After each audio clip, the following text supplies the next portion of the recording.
Hello বন্ধুরা, তোমরা সবাই কেমন আছো? আশা করি ভালো আছো। আমি খুব ভালো আছি। তো বন্ধুরা, আজকে আমি চিকেন রান্না করব। তার জন্য তেল দিয়ে দিলাম। আলুগুলো প্রথমে ভেজে নেব। মুরগির মাংস, ঠিক আছে?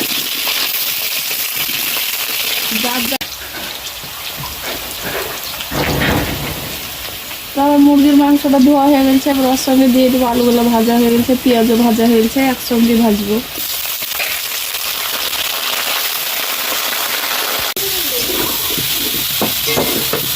বন্ধুরা, আমার লবণ হলুদ দেওয়া হয়ে গেছে। দেখো চিকেনগুলো ভাজা হয়ে গেছে।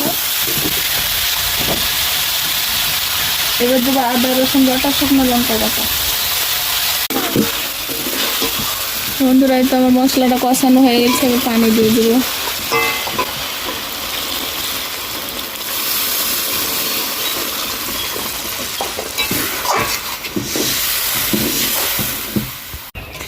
বন্ধুরা, এই তো আমার লাল লাল ঝোল হয়ে গেল। এরকম ভাবে আজকে একটু পাতলা ঝোল রাখবো। আজকে আমি তো ভিডিওটা এখানে শেষ করছি। সবাই ভালো থেকো, সুস্থ থেকো।